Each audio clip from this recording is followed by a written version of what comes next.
Okay, so we're just about ready to start, and we're going to be a little bit ambitious today because we're tackling a little bit of a difficult subject in the subject matter, but very interesting and very inspirational.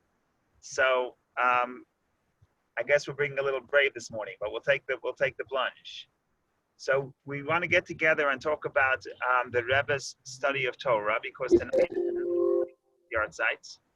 And a very important component of the Rebbe's study of Torah. I mean, there's so many components to talk about. In fact, we did a class, a course on the Rebbe's teachings on Chabad.org a number of years ago, a year or two ago. And one of the very important ideas that you see when you study the Rebbe's Torah is that the Rebbe's teachings, you always see the connection between the body of Torah and the soul of Torah. In other words, there's the body of Torah, which is the law, and some of the law seems at first glance to be very, what's the word I'm looking for? Some of the law seems to be very technical and legalistic in nature. But if you look at the soul of Torah, that's the inner dimension, the Kabbalistic dimension, you can really see how every detail of the revealed part of Torah is an expression of a deep mystical idea. And that's something that Rebbe always sought to show. Whatever he learned, whatever part of Torah he addressed, so he would first address what we call the simple meaning, the body, but then there's the soul. And the soul is the inner mystical dimension. And that's what we're going to try to do today. But the challenge is that we chose a very difficult body. But the reason why we chose a difficult body, meaning a difficult part of Torah, is because the teaching, the soul of this body, is profound and it's really beautiful. So, and it's very relevant. So part of the thrill is to look at a Mishnah, a teaching of a Mishnah, which seems to be very difficult and technical and dry, and show how when the Rebbe would study this Mishnah, all of a sudden it comes to life, and there's a tremendous amount at stake. And really this Mishnah captures, in a very short few words, it captures, the entire perspective a person should have to life in general. So the journey begins. That's the introduction. That's introduction number one. Introduction number two is hopefully also when we study this piece, you'll also get some of the, you'll be able to see some of the, where the Rebbe's, I guess, optimism comes from. The Rebbe became the leader of Chabad and a Jewish leader in an era that was a very difficult era. It was right after the Holocaust, and a lot of people who were either abandoning tradition or had a very difficult time maintaining the tradition. And the Rebbe was full of optimism and inspiration and encouragement to grow within Judaism. And perhaps some of this optimism comes from the way the Rebbe looks at life in general. And it's expressed in this teaching as well. That's introduction number two. Introduction number three is that this talk, the Rebbe gave this talk in 1990, and it was on the occasion of the yard site of his grandmother. And when the Rebbe spoke about his grandmother, he wrote a little bit of history. The history is that the Rebbe would say Kaddish every year on this date. I believe it was the 24th of Tishrei. So it's a day after Simchas Torah. Every year the Rebbe would say Kaddish on that date. Nobody was ever sure exactly why. Eventually they asked the Rebbe for who did he say Kaddish for? I think it was that year, 1990, when the Rebbe gave this talk. And the Rebbe said that he says Kaddish for his grandmother. And the Rebbe said that one of the reasons why he has a warm spot for his grandmother is that every summer he would go to Nikolaev, which is the city in Ukraine, where he would stay for a few weeks with his grandmother, and his grandmother would look after him. So the Rebbe would say Kaddish for her. And this talk that Rebbe said in 1990 at her yard site. And then a few months later, the Rebbe published this talk for the occasion of the yahrzeit of the Rebbe's wife, Rebbe Chaya Mushka, and that is the history of when we got this teaching. Now, so that's introduction 3. Now we start with the actual body of the Mishnah and the commentary and what exactly is happening here. So, this is a section of the Torah that we call the laws of purity and impurity. Today, the laws of impurity and impurity are not so relevant because all of us are considered ritually impure because we don't have the red heifer and we don't go to the temple, so there are not many ramifications for the laws of purity and impurity. But if you lived in the times of the temple, purity and impurity took a big portion of your life. Because in order to go to the temple on the pilgrimage and the 3 pilgrimage holidays, or in order to participate in any of the sacrifices, the meat of any of the sacrifices, or in order to even go to a Passover Seder, I guess, because back in the day, the Passover Seder was the main ingredient was the Passover lamb, the offering that was offered in the temple. So to do any of this, you have to be ritually pure. And the laws of ritual purity are very detailed and they're vast. There's so many details. In fact, the Mishnah, which is the first written codification of the Jewish law, in addition to the Torah, the commentary, a full 1/6 of the Mishnah is dedicated to laws of purity and impurity. So it's not just a detail within Judaism. In temple times, the laws of purity and impurity were an essential component to Judaism. In other words, if you want to live a religious lifestyle, you have to be aware of the intricate details of purity and impurity, which are very complicated because you have to be very aware. It's almost like, I think that one of the things that Corona did for us, it gives us, it makes it a little easier to understand how people lived in the times of the temple. Because if I want to go to the temple tomorrow, I have to become ritually pure. I have to go to the mikveh, and then I have to make sure I don't touch anybody who is ritually impure. Not only that, I have to make sure I'm not touching any vessels that someone who's ritually impure touched. So I have to be very aware of the people I come in contact with, and I have to socially distance. So it always bothered me. How could you live a life like this, even for a few days, if you want to become ritually pure? How could people be so aware of who they're touching and who they're not touching? And I guess as soon as COVID hit, I said, oh, maybe this gives us a little bit of an insight of how people acted a few days before they went to the pilgrimage of the temple. Okay, but that is just an introduction. So now we want to talk about the laws so we're talking about the laws of purity and impurity. I'm going to read one Mishnah, and the Mishnah has many details. It's not a long Mishnah, but there are many layers of laws within this Mishnah. And we're going to try to put it out, maybe dedicate a few minutes just to explain the body. What is the Mishnah saying? And once we do that, we'll see how this is very difficult and not very inspirational. But then we're going to put the Rebbe's lens on this Mishnah, and things start coming to light.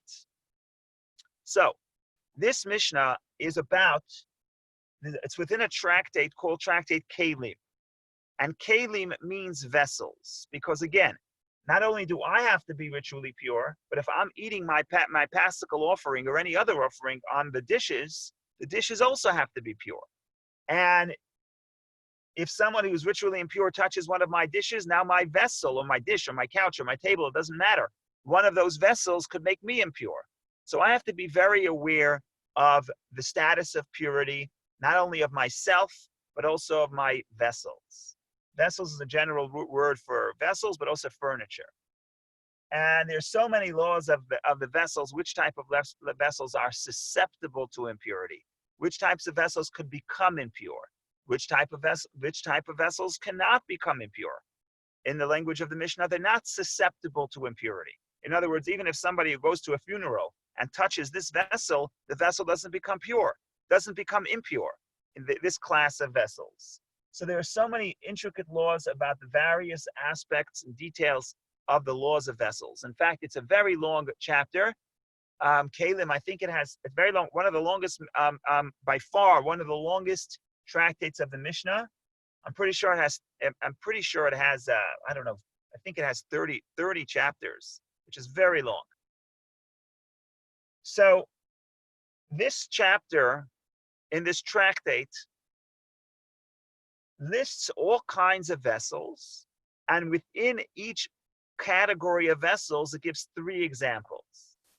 I know this is sounding esoteric, sounding detailed, but here we go. That's part of the fun. So for example, we're going to start with the first Mishnah, which is a shield.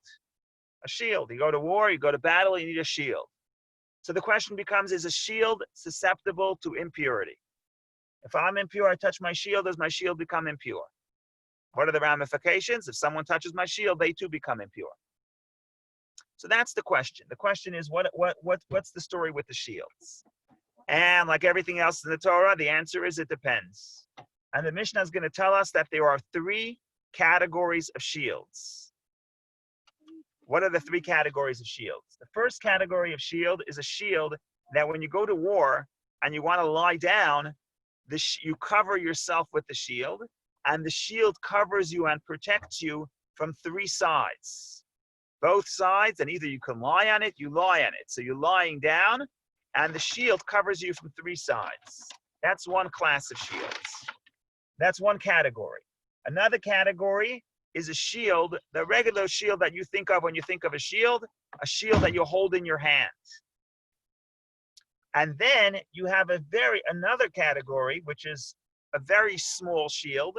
So it's not a real shield. It's not going to help you in battle.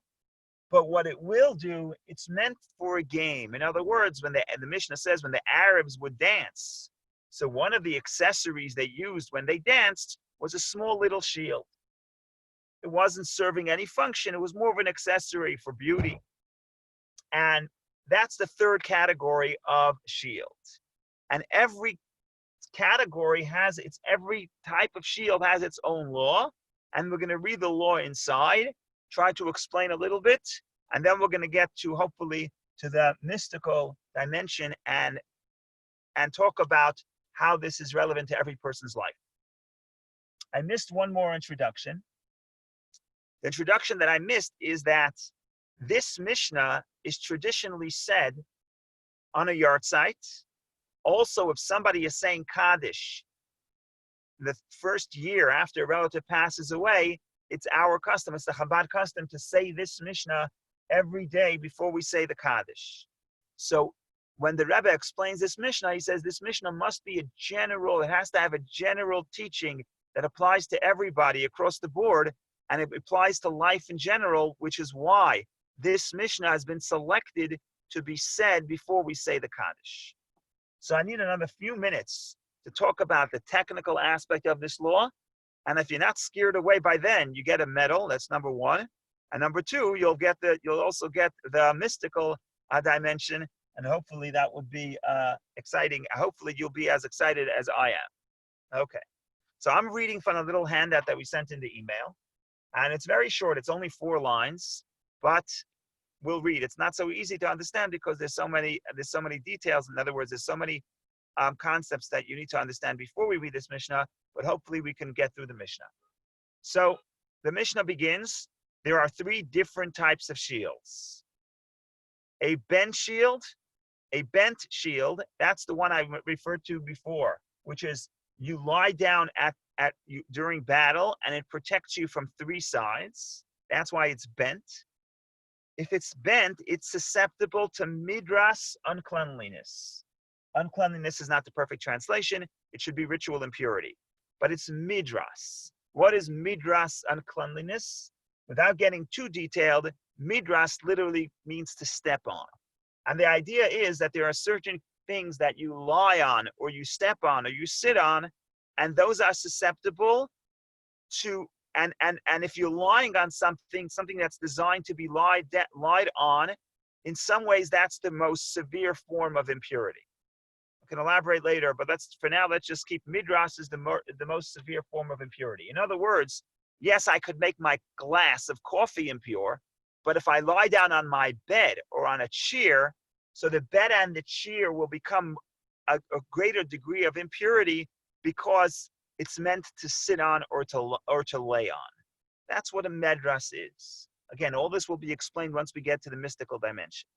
So that's one type of shield. Because it's a shield that you lie on, Therefore, it's susceptible to the impurity of medras, which is the impurity that you lie down, or impurity of something that you lie down. When the impure person lies down on a vessel, that's in some ways the most severe form of impurity. Okay, next. A shield used in the arena.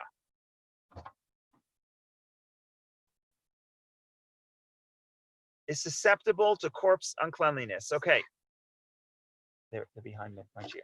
Behind my chair. There's a whole bunch. The second one is a regular shield, but it's a shield. The way they in the English is not a perfect translation. In Hebrew, it's misachakin boy. They play with it in the arena. In other words, in the olden days, people would play for sport. They would have sword fights for sport. So the sword fight for sport, you need a shield. That shield, you don't lie down on that shield, but you have this shield that will protect you in the game. But it does serve a function because it protects you from your opponent's sword. So since it's a tool, it's a vessel, it's something that you get use of. If you get use of, it's susceptible to impurity. He calls it here the corpse uncleanliness, but it's not the as severe of impurity as the first one, as medras, as the impurity that you lie down upon. So those are the first two categories. And finally, we have the third category of a shield. He calls it, in the English translation, calls it an Arabian toy. Literally in Hebrew says, Ditzat Arvayim. Ditzat means the joy of the Arabs. And the commentaries explain, what does it mean, a shield? That's the joy of the Arabs. So they explain the Arabs would dance. And when they danced, they would have certain accessories. And one of the accessories was a shield. The shield served no function. It didn't protect you from any sword. It was just an accessory. And therefore, because it doesn't really serve of any, it's not a full vessel, because it doesn't serve the human being.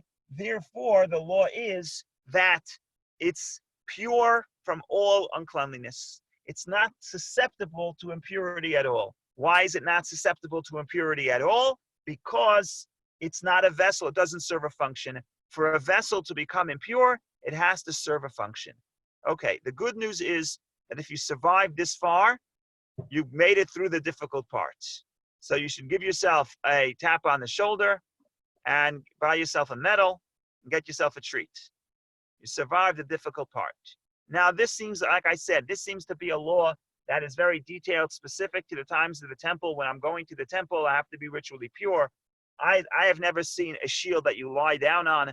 I have never seen the Arabs dance with their accessory of a shield. I also never saw I never went to a sporting event where people have a sword fight for sport. I've never seen any of this. This is not relevant to my life. But the truth of the matter is that if you go to the soul of the Torah, if you go to the mystical dimension, then every single one of these steps is relevant to everybody's life. And the questions of purity and impurity, and they're relevant and very much a part of the Jews' journey on this planet, which is what we call life on this earth. So now we're going to go look at the mystical dimension.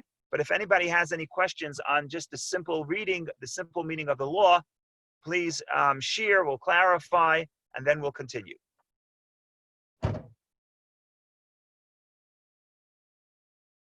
Okay, so either everything is completely understood or everything is completely not understood. I'm not sure which one it is. It's one or the other.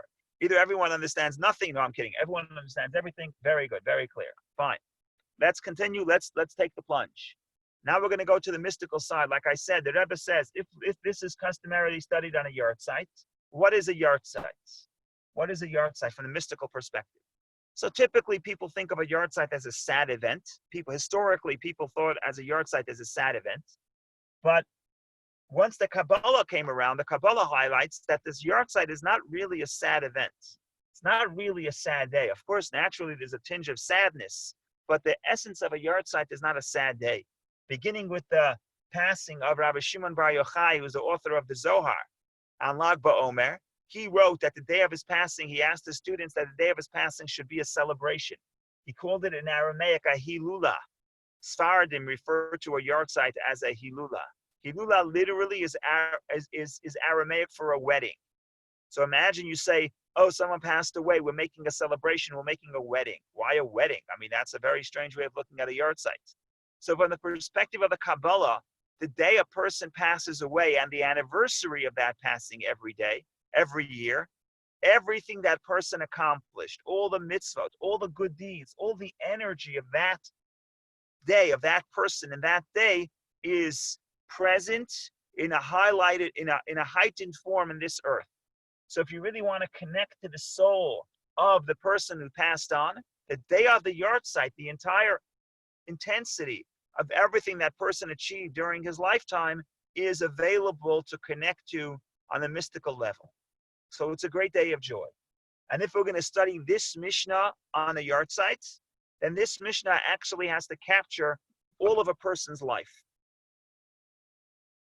So the bar is set very high. This Mishnah about purity and impurity, about shields and non-shields, has to be relevant to everybody's life, every single person. And of course, like everything else, people are complex. So again, once we explain what the three levels of the three shields are, we're also going to explain how everybody has all these three levels throughout their life. It's not fair to say that I'm in class in number one, number two, or number three. Throughout our life, or throughout our year, or throughout our day, we can shift between these various levels of the shields, and therefore the different susceptibilities to impurity.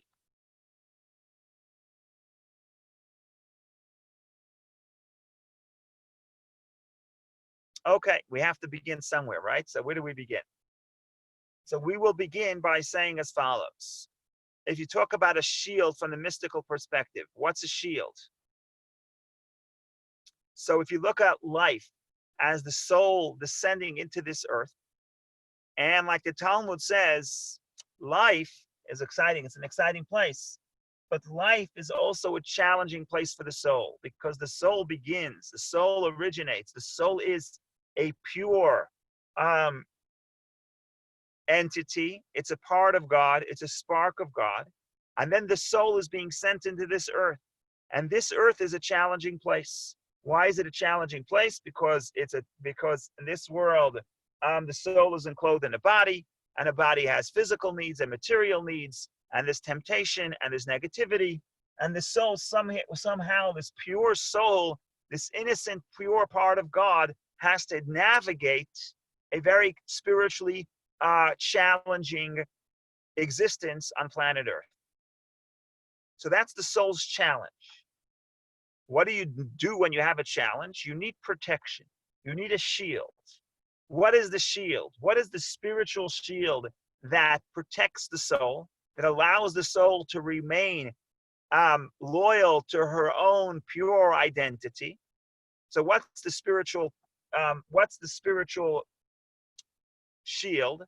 The spiritual shield is the Torah and the commandments. The Torah and the commandments is the spiritual shield. So if for some reason, I feel that I'm being challenged by the challenges and temptations of this physical world, so what do? Well, I open up a book of Torah, I study some Torah, I get inspiration, and now I feel protected. Or I do a good deed, I go help somebody, I go volunteer, I do a mitzvah, I put on tefillin, I light Shabbos candles. Now I've been fortified.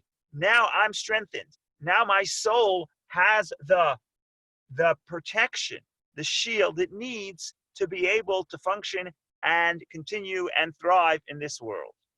Okay, so now we understand that this Mishnah, in addition to talking the body of this Mishnah is talking about a physical shield, but the soul of this Mishnah is talking about a spiritual shield.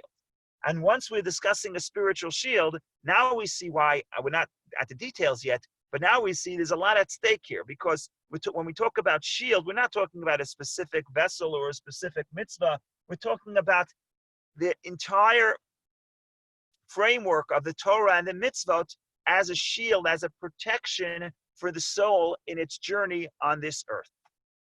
So now we know there is a shield. Now, what does it mean that there are three shields? And each shield has different laws, different susceptibility to impurity. The first two are susceptible to different forms of impurity. And the third one is not susceptible to impurity at all. So what does this mean? So what we're going to lay out here is that the difference between there's three types of shields. There's three types of people who have who their study of Torah and performance of mitzvot is considered a different three categories of shields depending on where you are. In other words, the Torah is always a shield. But what type of shield is the Torah? Well, it depends. Are you in a battlefield? Are you in a sports arena? Or are you dancing with the Arabs? I know this sounds crazy because we didn't decode what these mean. But everybody at any given time is either in a battlefield, or you're in a sports arena, or you're dancing with the Arabs. Where do you want to be? Everybody can raise their hand and say, what do you want to be? You want to be dancing with the Arabs? You want to be in a sword fight in a sword arena? Or do you want to be at war? I guess you want to be dancing with the Arabs because dancing is better than warfare. Okay. What does this mean that there are three places every person could be? Either in a battlefield, or at the fighting in a sports arena, or you're dancing with the Arabs. What does this mean? So we have to go and unfold what's the mystical dimension here. And the mystical dimension is as follows. Depending on, let's start with it. We'll do one at a time. If I'm in a battlefield, what does it mean I'm in a battlefield? And remember that the Mishnah uses a case of a shield that you lie down on the shield in battle. So just the image of a person standing up. A person standing upright is a human being. A person lying down is almost like in a compromised situation. It's like you can't tell the difference between the head and the foot. In other words, the person is not upright. What does this represent? So from the mystical perspective, this represents somebody who's really descending quite low into this world. In other words, he's very much invested in the physical reality. The physical material existence is very meaningful to him.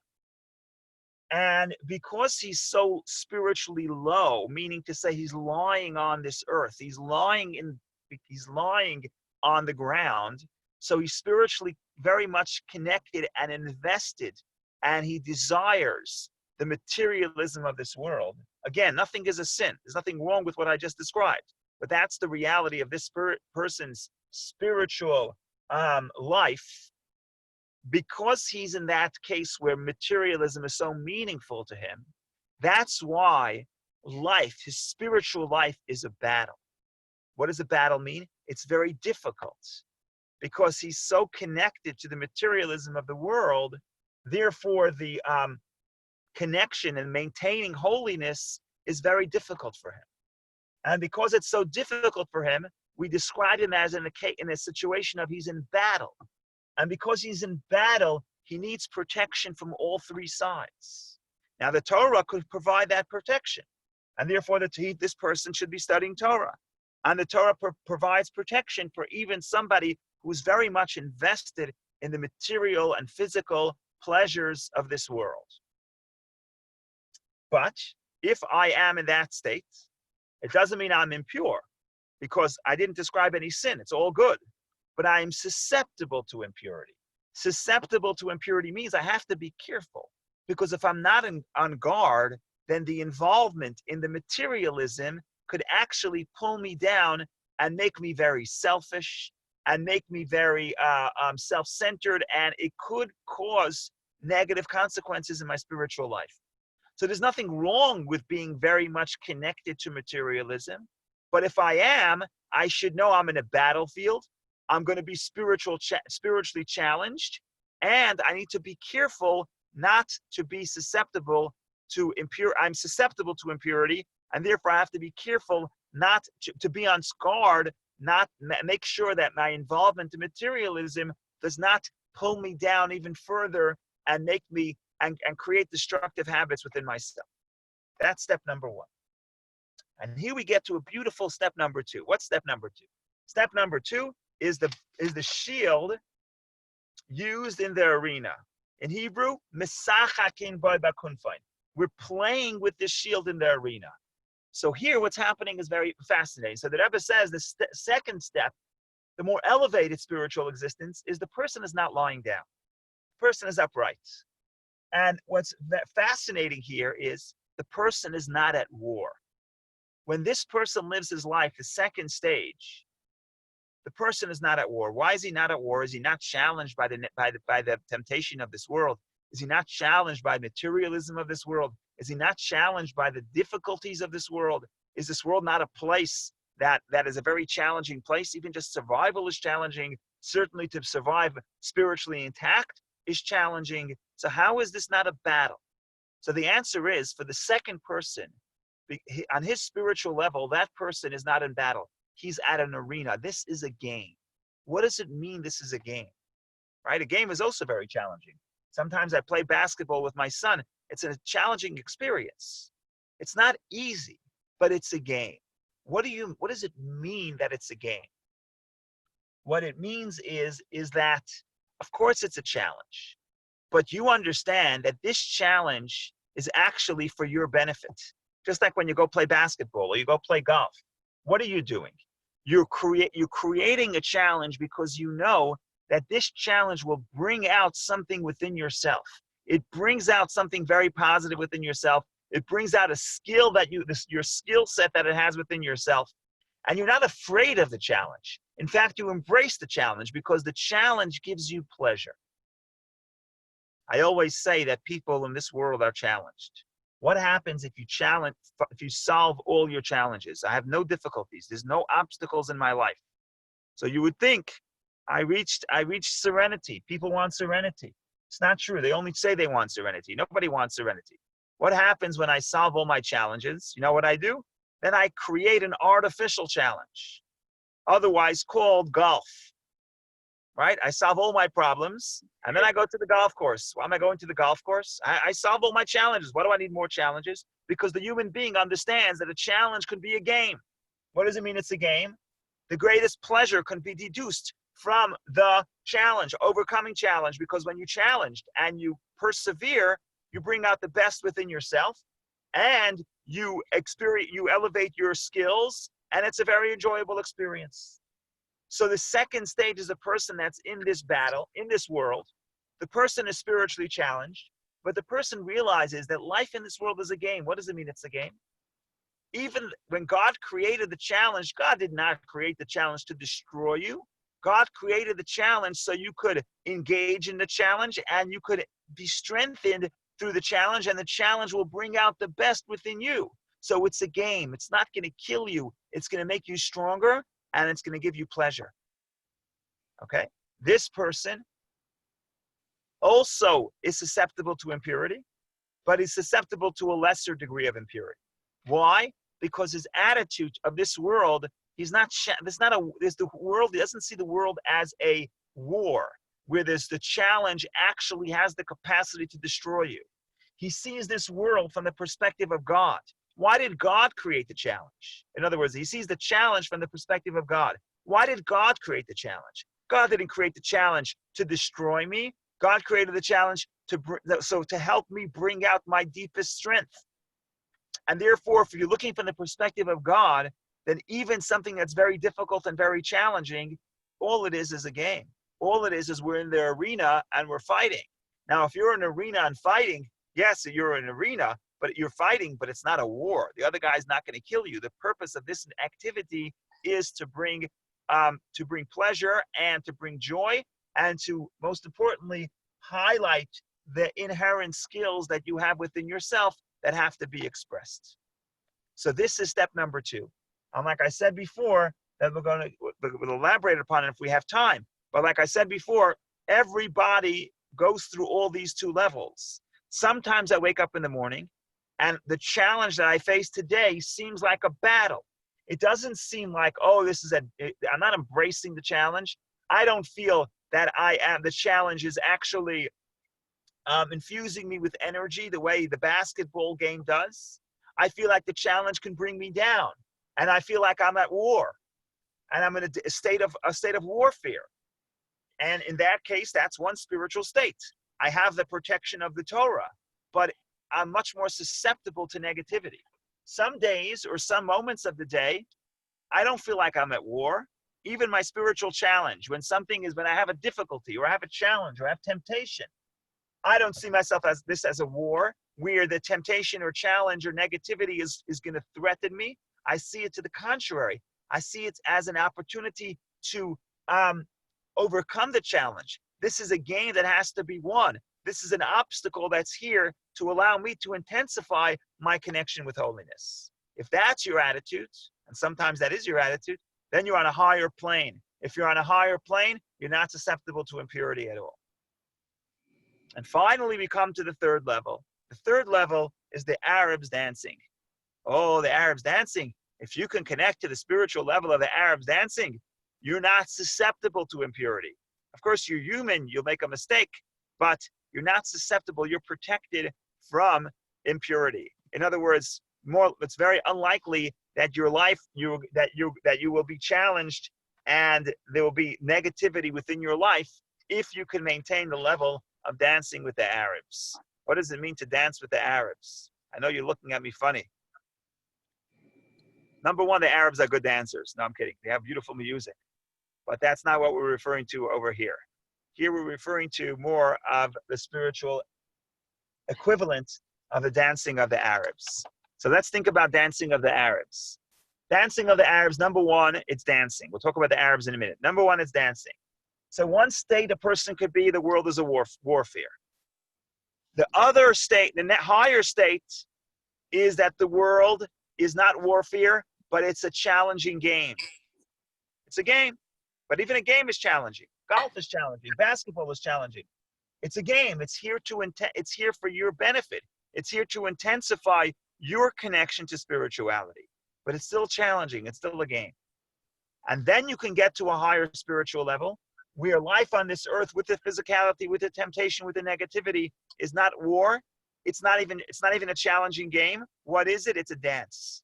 What's the purpose of the dance? So the Arabs would dance. Why would they dance? They dance to give pleasure to the spectators.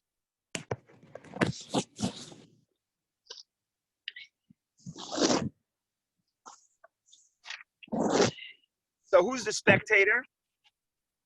Of course, the spectator of everything happening on this planet is God himself.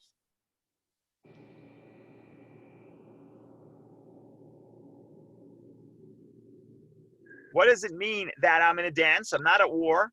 I'm not even in a challenging game, but I'm in a dance. What's the dance? The dance is that this person, when you reach the spiritual level of dancing of the Arabs, the level you're at is that your existence on this earth, you're totally free from focusing on self. You're not focused on yourself. You're only focused on not what I get from life, but what does God receive from my existence? And of course, when a person lives on this world and he does the right thing, every person creates a tremendous pleasure, gives God a tremendous amount of pleasure when we do the right thing and when we live a healthy lifestyle and when we do what we're supposed to do. Now, the question is, for me, it's challenging. But for God, it's not challenging. For God, all God gets out of the deal, God receives the pleasure. God receives the joy from the people dancing. So life on this earth from the perspective of God is just a dance. We're the dancers and we give God pleasure. Now, if I could tap into the energy of God, to the perspective of God, if I could see this world as nothing but a place where God receives pleasure from the actions and the life of the human being, then I'm completely pure, meaning I'm not susceptible to impurity. Why? Because the focus is not on myself. The first two levels, I'm focused on myself. I feel challenged. Number two, I feel like I'm in a sport. I'm sorry. Number one, I feel like I'm at war. I feel like I'm a challenge and the challenge is going to bring me down. Number two is I feel like I am in a sports arena. I'm fighting. It's a game, but I still want to win the game. Meaning to say, it's still a challenge. I want to win the game. The focus is on self. If the focus is on self, you're susceptible to spiritual impurity. If, however, the focus of my life is not on myself, the focus of my life is that I am here to give pleasure to God. If that's the case, in other words, I'm participating in the dance of the Arabs, and I could tap into that perspective. If that's the case, I'm completely susceptible to impurity because there'll be no negativity in my life because I'm not focused on self, and all negativity comes from an obsession of focusing on self. And now Arabs. What's the etymology of the word Arabs? Arav. In Hebrew, Arav is also Arev, Arevut. sweetness. So Ditza Tarvaim, the dancing of the Arabs, is read literally, could be read literally as the sweet dance. Again, I have a choice. Is the world going to be a battlefield? Is the world going to be a sports arena? Or is the world going to be a place of dancing that gives pleasure to God? All three are true, because in our life we experience challenges and we experience the world in different perspectives. But that we follow the spectrum. And on our life, we're going to have all three experiences. And in the first case, because I feel like the world is a very challenging place in warfare, the Torah becomes my shield and protects me from three sides, means I need a lot of protection. And the second state, I need less protection. In the third state, if I'm totally focused on God's perspective, and my existence in this world is nothing but a place is nothing but to cause pleasure to God, I'm a dancer for God, then the shield is so small, it's just an accessory, it doesn't even serve a function, because I don't need protection, because I'm spiritually protected. Why? Because I tap into God's perspective. And when I look at my life and how I look at my challenges, I don't look at it from my perspective, which is it's difficult, it's easy, today was harder than yesterday. I look at it as a dance. I look at it as a place where I'm going to cause pleasure to God. So this is, in a nutshell, what the Rebbe does to this Mishnah. There's a lot more to say about this Mishnah. There's three levels. The three levels represent three levels within godliness. We can go on and on and on. But I think that over Zoom, it's going to be a little challenging to go further. Maybe when we meet in person after the negative challenge passes, and we'll look back and we'll see, wow, this was a game. This actually wasn't a sports arena. It did bring out the best within us, perhaps, hopefully. So we'll stop here and we'll open up for questions. There's a big idea here. There's so many more details we can add. We'll do that at another time. But just to summarize in simple English, what is really happening here? What's really happening here is, and again, this is, I think, why this is expresses the Rebbe's deep sense of optimism. Any challenge that I have in my life, it's really up to me how I address this challenge. And how vulnerable I am to that challenge depends on my perspective and how I evaluate this challenge. So a lot of what's happening here, a lot of what's happening in our life depends on our perspective. And if I shift the perspective, then my susceptibility to the challenge changes. And that's why this teaching is so brilliant. I could look at the challenge as a war that's going to destroy me. I could look at it as a game that's going to make me stronger.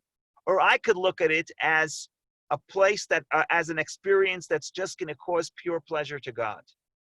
Depending on how I evaluate what the circumstance is, then that is going to affect how much protection I need, or how pure I am, meaning how I am going to be protected and insusceptible to the negativity that will come about by this challenge. But a lot of that is what this Mishnah is telling us, is that the best way to overcome the challenge is to change our own perspective. It's not a warfare. It's either a game or a dance. And again, we have all three within our life. Sometimes the challenge is so overwhelming, we consider it as a warfare. Sometimes, hopefully, we can raise to the level where it's not a warfare, it's a game. And sometimes it's a challenging game. And sometimes we can even rise to a higher level where it's not a challenging game, but the challenge itself is just a dance. It's just here to cause pleasure for God. My difficulty is not important. What's important is God's perspective, and God is only getting unadulterated pleasure from this dance. So this is, in short, a sample of how the Rebbe would study Torah. First give the interpretation, the body of the Torah, but with the deep understanding that the body and soul are connected, connecting this spiritual, mystical, Kabbalistic part of the Torah with the simple and straightforward law of the Torah. So I hope I was able to convey a little bit of the pleasure and the joy that this teaching brings to me. I just love this. One of the reasons why I love it is because it starts out as something so difficult and so detailed and so seemingly irrelevant, and yet once the Rebbe teaches it, it becomes so very relevant to our life, to the challenges we face. So I thank you very much for listening. If anybody wants to ask a question or share or make a comment or make a joke or tell me about your battlefield or about your sports arena or your dancing with the Arabs, whatever you want to comment on, now is a good time. Otherwise, Have a wonderful day. I hope this brings us in, and hopefully we can tap into the Rebbe's energy, especially tonight and tomorrow on the Rebbe's Yahrzeit. We will reconvene, God willing, in good health tomorrow, Thursday morning, 9:45, back to regular programming, Parsha at 9:45. Okay. Have a wonderful Rabbi, day. Yes. Rabbi, Yes.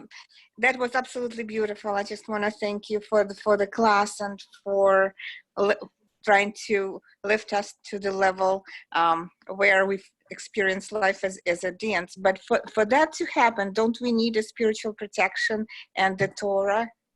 Correct. But again, even the Torah, there's three types of ways of studying Torah. That's what we're saying. There's three types of ways of studying Torah. Sometimes I study Torah because I feel like the world is a challenging place. I'm at war. And if I don't study this Torah, it's going to take me over. But sometimes I study Torah because the shield, the Torah, is an accessory for the dancing. Why am I studying Torah? Not because I, Menachem Feldman, need help to overcome my challenge. I'm studying Torah because I want to bring pleasure to God, because I'm part of the dance. So you're right. In all three categories, you're going to study Torah. The question is, what is the function of the Torah? Is the function of the Torah to give you spiritual fortitude in the battle? Or is the function of the Torah to help you overcome the challenge of the game? Or is it to bring pleasure to God in your dance? So yes, you always need a shield. You always need the Torah. But the question is, what does the Torah do for you? What attitude do you have when you study Torah? Well, that depends on what attitude you have when you are focusing on the world. In other words, if the world is a challenging place, then you need the Torah as protection. If the world is a dance floor, then you need the Torah as an accessory to bring pleasure to God. So depending on how I view the world, that affects how I view the Torah. Which one is true? They're all true. They're all true. Torah can be a protection in war. Torah can be a part of the shield for the game. And Torah could be just an accessory to bring pleasure to God. All three are true. Or a tool to change your perspective. Of course. Hopefully the Torah allows you to grow from one to another. But even within every perspective, the Torah serves a different function. Absolutely. Thank you very much. Thank you. Thank you, Rabbi. Thank you. Rabbi. Yes. How was the wedding? The wedding was outstanding. A lot of happy people in one place, which was very good. My baby sister, I remember when she was born. I remember it was especially joyous because when she was about 2 years old, she had a serious health issue and she was in the hospital for a few months. So that was very traumatizing for her and for my parents and for her siblings. Baruch Hashem, it doesn't leave any mark. Everything is perfectly fine now. But that was just extra special joy. And we're just very grateful. We're very happy. They look very happy, bride and groom. Honestly, I don't know the groom that well, but hopefully we'll get to know him tonight. We're actually going to the Sheva Brachas, one of the celebrations that we do the 7 days following the wedding.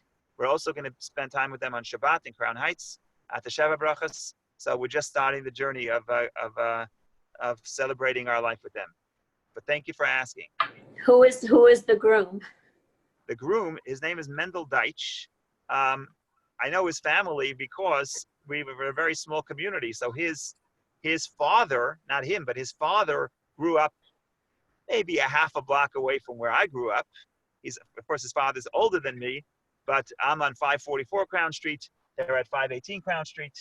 Even more interesting is my mother grew up in the house where his father grew up in, but that's another story. So very nice people, very good people, good-hearted, and we're very, very grateful. The pictures were wonderful. Wonderful photos. Yes, thank God. We got some pictures. That was Dancing with Arabs. Yes, thank you. Dancing with Arabs. Rabbi, thank you so much. I have to tell you, I